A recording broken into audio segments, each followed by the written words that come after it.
안녕하세요. 대현멘토 황대근입니다. 삼성중공업 속 시원하게 물어봤습니다. 여러분 한 명만 원하시더라도 기업의 궁금증 해결을 위해 직접 발로 뜁니다.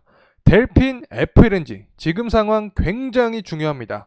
추측성 기사만 난무하는 상황에서 제가 직접 물어봤습니다. 더 나아가서 러시아 소송 심상치 않은 답변을 받았는데 사건이 끝나기 전까지 여러분과 계속해서 함께하겠습니다. 자, 우선 여러분이 가장 궁금해하셨던 델핀 FLNG입니다. 진행 상황 함께 들어보시죠. 말씀하시죠. 네네. 다름이 아니라 델핀 FLNG 진행 사항 좀 알 수 있을까요? 네, 이쪽에는 자, 이런 식으로 제가 삼성중공업 IR 담당자님께 델핀 FLNG의 진행 상황은 어떻게 되고 있는지 직접 여쭤봤습니다. 해당 답변은 이렇게 돌아왔습니다. 자, 우선은 현재 피드 단계가 완료가 되었다. 다시 말하면 기본 설계가 끝났다라고 해석을 할 수 있겠죠. 현재 델핀사는 미국 정부의 라이센스 결과를 기다리는 중이다. 자, 이렇게 답변을 받았습니다. 제가 전화 통화를 하면서 그 뉘앙스를 파악을 할 수 있을 텐데 삼성중공업 IR 담당자님도 좀 긍정적으로 바라보고 있는 분위기였다는 점 참고로 말씀을 드리고 싶습니다.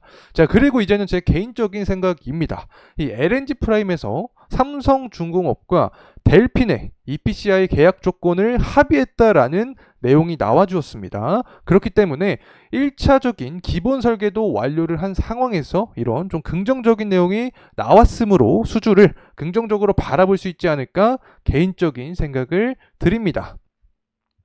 자, 그리고 나서는 하반기 FLNG 수주, 이 계획된 수주량이 얼마나 되느냐에 대한 답변입니다.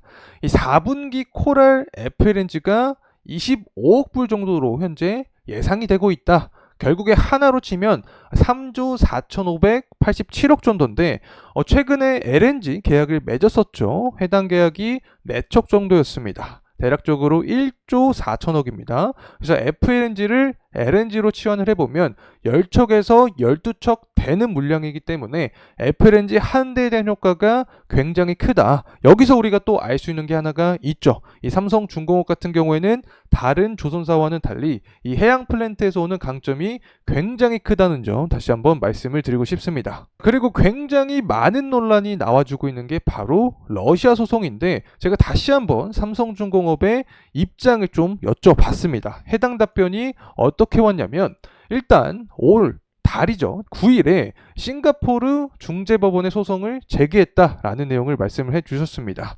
그래서 이제 시작인 상황이고 러시아 우크라이나 전쟁이 이 삼성중공업 측의 탓이 아니다. 이 선박 블록을 만들기 위해서는 외국으로부터의 원료를 구입을 해야 되는 상황인데 미국이 당시에 원자재 기업 대상으로 러시아 수출 금지 압박을 걸었기 때문에 원료를 구할 수 없었던 상황이다. 아마도 이러한 관점을 주장을 해주신 게 아닌가 개인적인 생각을 합니다.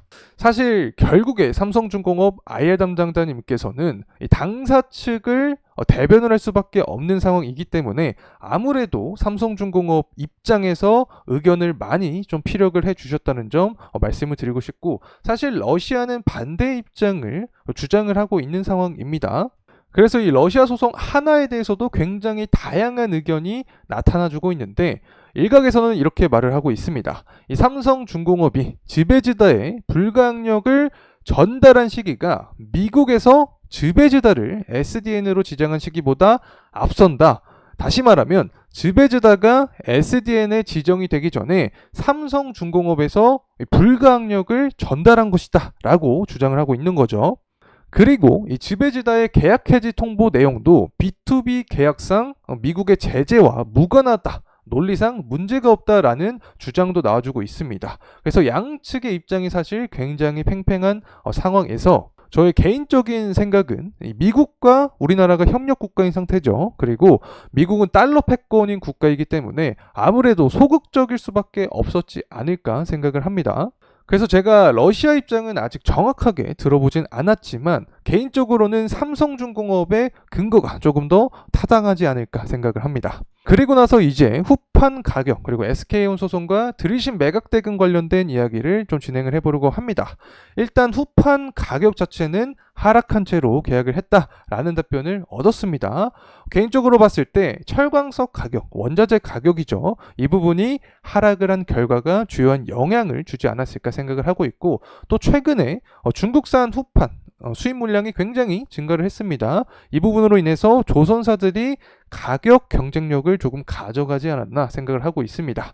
자, 그리고 이 SK 해운 소송 자체가 통상 2년에서 3년 정도가 소요가 되기 때문에 현실적으로 이 금액 자체가 환입이 되는 것은 2년에서 3년 정도가 걸릴 것으로 예상이 되고 있다. 자, 이렇게 설명을 드릴 수 있겠고, 들으신 매각 대금도 사실 이번 24년에 모두 매각을 예상을 합니다. 그래서 하반기에 한 척을 추가 매각을 하게 되면 이 대금 자체가 들어올 것이다. 결과적으로 시간이 지날수록 재무 건정성이 좋아질 가능성이 굉장히 높고, 하반기로 갈수록 실적 관련된 이야기가 나올수록 삼성중공업 관련된 내용도 빠짐없이 나오지 않을까 개인적인 생각을 합니다. 자, 이렇게 오늘 삼성중공업의 이슈가 되고 있는 내용들 제가 직접 전화 통화를 통해 파악해 봤습니다. 또 다른 궁금증이 있다면 여러분의 의견을 공유해 주세요. 저희 대기업이 직접 뛰는 모습 보여드리겠습니다. 감사합니다.